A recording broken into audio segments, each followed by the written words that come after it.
मध्य पूर्व एक ऐसा इलाका जहां नक्शे और सरकारें समझिए लगातार बदलते रहते हैं।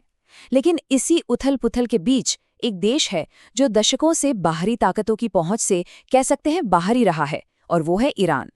तो आज हम यही समझने की कोशिश करेंगे कि आखिर वो क्या बात है जो ईरान को एक ऐसा मजबूत किला बनाती है जिसे जीतना लगभग नामुमकिन सा माना जाता है। अच्छा, इस बात को समझने के लिए एक बड़ा ही हैरान करने वाला फैक्ट देखते हैं। देखिए, इसके जो आसपास के देश हैं, उनकी सीमाएं तो कॉलोनियल ताकतों ने बार बार बदली, लेकिन ईरान की जो मेन बाउंड्रीज हैं, वो सदियों से, जी हाँ, सदियों से काफी हद तक वैसी की वैसी ही हैं, और ये अपने आप में सच में एक बहुत बड़ी बात है। तो सवाल यही उठता है कि आखिर ऐसा क्या है, वो क्या राज है जो इस देश को पूरे इतिहास में बाहरी हमलों के खिलाफ इतना मजबूत, इतना टिकाऊ बनाता है। और इसका जवाब बड़ी बड़ी सेनाओं या हथियारों में नहीं है। नहीं, इसका जवाब छिपा है खुद ईरान की जमीन में, जो एक बहुत बड़े कुदरती किले की दीवारों की तरह काम करती है। अब यहाँ देखिए, ये स्लाइड ईरान के भूगोल और उसके पड़ोसियों के बीच का फर्क बिल्कुल साफ साफ दिखाती है। एक तरफ है इसके पड़ोसी देश, जहाँ ज्यादातर सपाट मैदान है, किसी भी सेना के लिए एकदम खुला रास्ता, और दूसरी तरफ है ईरान, जिसकी ऊबड़-खाबड़ पहाड़ी जमीन किसी भी हमलावर के लिए एक बहुत बड़ी, एक भयानक चुनौती है। तो देखिए, उत्तर में है अल्बोर्स के पहाड़ और दक्षिण में जाग्रोस की बड़ी बड़ी पर्वत श्रृंखलाएं। ये एक मजबूत घेरा बना देती हैं। और मजे की बात यह है कि जहां पहाड़ नहीं है, वहां रेगिस्तान और दलदली इलाके हैं। ये एक तरह से कुदरती खाई का काम करते हैं, जिन्हें पार करना लगभग नामुमकिन है। तो अगर पहाड़ इस किले की दीवारें हैं, तो फिर इस किले का सबसे ताकतवर हथियार क्या है? वो है हॉर्मुज जलडमरू मध्य पर इसका कंट्रोल। तो सबसे पहले ये समझना जरूरी है कि ये चोक पॉइंट आखिर होता क्या है। सीधे सीधे समझें तो ये पानी का एक ऐसा संकरा रास्ता है जहां से दुनिया का बहुत सारा ट्रेड, बहुत सारा व्यापार गुजरता है। और जाहिर है, जो भी इसे कंट्रोल करता है, वो एक तरह से दुनिया की इकोनॉमी की नब्ज पर अपना हाथ रख सकता है। और ये आंकड़े हॉर्मुज की अहमियत को बिल्कुल साफ कर देते हैं। दुनिया का 20% तेल यहीं से गुजरता है, मतलब पूरी ग्लोबल इकोनॉमी के लिए ये एक लाइफलाइन की तरह है।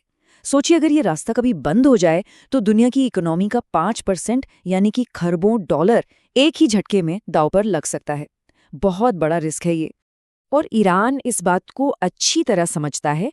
वो इस चोक पॉइंट को एक हथियार की तरह इस्तेमाल करने की अपनी मंशा बिल्कुल साफ कर चुका है। उनकी धमकियों से ये साफ पता चलता है।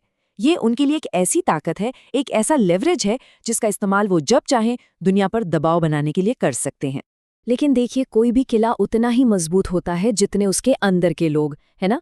और ईरान के अंदर जब हम झांकते हैं तो हमें एक बहुत ही मिली-जुली, बहुत ही कॉम्प्लेक्स आबादी देखने को मिलती है।